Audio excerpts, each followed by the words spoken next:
BC సంఘాలు ప్రతిపక్షాల ట్రాప్లో పడ్డాయని చెప్పేసి నిన్న మంత్రి పొన్నం ప్రభాకర్ మాట్లాడు. ఇదే అంశంపై మనతో మాట్లాడడానికి బీసీల సంఘం సంబంధించి ఆర్ కృష్ణయ్య ఉన్నారు. అన్న ఏంటి మీరు ఏమన్నా ప్రతిపక్షాల ట్రాప్లో పడ్డారా, ఏం చెప్తున్నారు? బీసీల ట్రాప్లో పడ్డాం. బీసీల కోసం 50 ఏళ్ళ నుంచి పోరాడుతున్నాము. వాళ్ళ ట్రాప్లో ఎందుకు పడతారు? ప్రతిపక్షాలను మా బీసీల ట్రాప్లోకి తెస్తున్నా. మా బలం పెరగాలని ప్రతిపక్షాలను బీసీల ట్రాప్లోకి తెస్తున్నాం. ఇంకా కాంగ్రెస్ రావడం లేదు. కాంగ్రెస్ బీసీల ట్రాప్లకు రావాలి. బీసీ వ్యతిరేక ట్రాప్లు ఉన్నది. 42 అమలు చేయకపోతే ఎట్లా? ప్రభాకర్ కొట్లాడి ఉద్యమాలు చేసిండు బీసీల కోసం. ఆ ప్రభాకర్ అంకిత భావాన్ని మేము శంకించడం లేదు. కానీ ఖచ్చితంగా బీసీలకు 46% ఇచ్చే వరకు, 42 ఇచ్చే వరకు వదిలిపెట్టేది లేదు. ప్రభాకర్ ఈ మాట అన్నాడు, రేపు ఆయన 42 ఇవ్వాలని రోజు వస్తుందని నేను చెప్తున్నాను. అంటే ఎందుకు 42% రిజర్వేషన్ ఇచ్చిన మాట ప్రకారం పక్క పెడితే కనీసం గత ప్రభుత్వం ఇచ్చిన 23%, 22% కూడా రావట్లేదని చెప్పేసి 23 కూడా ఇవ్వలేదు. అమలు చేసేటకల్లా 17% లెక్కలలో కనిపిస్తుంది. పత్రికలలో వస్తుంది, పేపర్లు వస్తుంది, టీవీలలో వస్తుంది, లెక్కలల్లా. కాబట్టి ఇది చాలా అన్యాయం. దీన్ని బీసీలు సహించలేకపోతున్నారు, అగ్గి అయిపోతున్నారు. తప్పనిసరిగా మార్చుకోవాలని హెచ్చరిస్తారు. ఇంత రచ్చ జరుగుతున్నా కనీసం 17% రిజర్వేషన్ కొన్ని చోట్లయితే బీసీలకు అసలు ప్రాతినిధ్యమే లేకుండా పోయింది. సో ఇంత జరుగుతున్నా ప్రభుత్వం నుంచి కానీ లేకపోతే కాంగ్రెస్ పార్టీ నుంచి కానీ ఎలాంటి స్పందన లేదు. 30 మండలాలలో ఒక్క గ్రామ పంచాయతీ బీసీలకు రాలేదు. భద్రాచలం జిల్లాలో ఒక్క గ్రామ పంచాయతీ బీసీలకు రాలేదు. అనేక జిల్లా చాలా గ్రామ పంచాయతీలు, దాదాపు 80 గ్రామ పంచాయతీలో వార్డు మెంబర్లు ఒక్కటి కూడా బీసీలకు కేటాయించారు.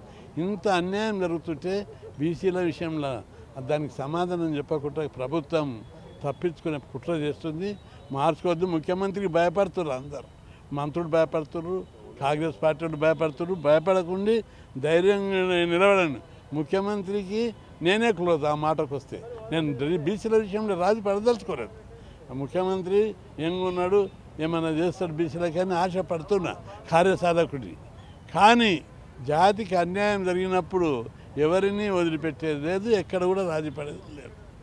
చాలామంది బీసీ సంఘాలు, బీసీ నాయకులు చాలామంది ప్రచారం చేస్తున్నారు, మెత్తగారు మెత్తగారు.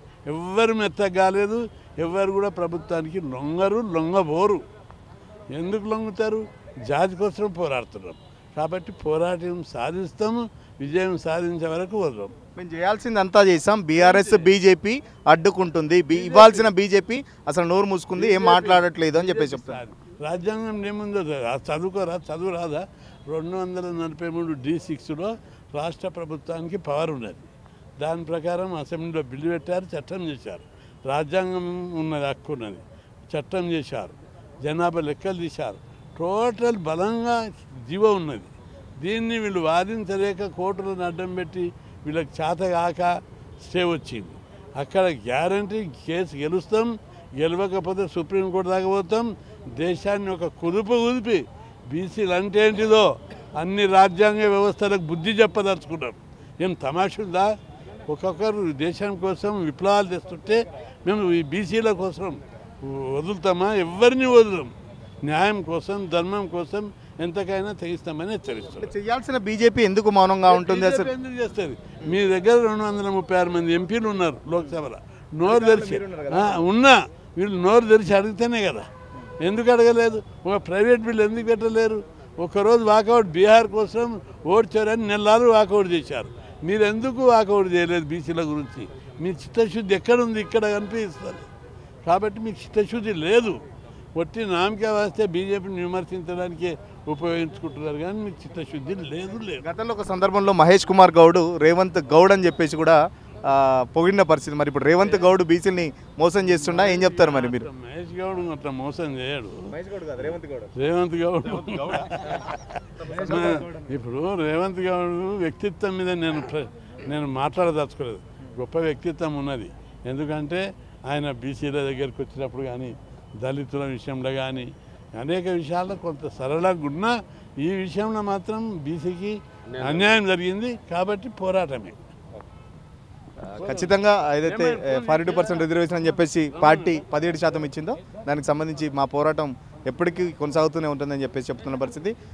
చాలా కొన్ని చోట్ల అయితే కొన్ని మండలాల్లో బీసీలకు అసలు ప్రాతినిధ్యం లేకుండా పోయింది. సో దీనికి సంబంధించి కాంగ్రెస్ ప్రభుత్వం పారదర్శకంగా చేయలేదు, కేవలం ప్రతిపక్షాల మీద టార్గెట్ చేస్తూ విమర్శలు చేయడం కాదు. అసలు మీరు చేసిన పని ఏంటో మీరు సక్రమంగా చేయాల్సిన పని చేస్తే ఇంత పరిస్థితి ఎందుకు వచ్చేదని చెప్పేసి చెప్తున్న పరిస్థితి. పొన్నం ప్రభాకర్ చదువుకున్న వ్యక్తి, బట్ చదువుకున్న వ్యక్తి ఇలా మాట్లాడడం కూడా తగదు అని చెప్పేసి నేను పొన్నం ప్రభాకర్ కూడా సూచిస్తున్నాను. ముఖ్యమంత్రికి అందరూ బీసీ నాయకులందరూ భయపడుతున్నారు, కాంగ్రెస్లో ఉన్న బీసీ లీడర్లు అందరూ భయపడుతున్నారు. సో భయపడకండి, జాతి కోసం కొట్లాడని చెప్పేసి ఇక్కడి నుంచే నేను పిలిపిస్తున్నాను అని చెప్పేసి కృష్ణయ్య కూడా చెప్తున్న పరిస్థితి. ఖచ్చితంగా ప్రధానమంత్రి దగ్గరికి కానీ లేకపోతే అఖిలపక్షం సంబంధించి ఇప్పటికైనా తీసుకెళ్ళాలి. సో తీసుకెళ్ళిన తర్వాత ప్రధానమంత్రి ఏం చేస్తాడో చూడాలని చెప్పేసి ఆర్ కృష్ణ చెప్తున్న పరిస్థితి. వీడియో జర్నలిస్ట్ సతీష్తో సురేష్, తొలి వెలుగు కోసం. అసలైన తొలి వెలుగు. ఫాలో వాట్సాప్ @తొలి వెలుగు official.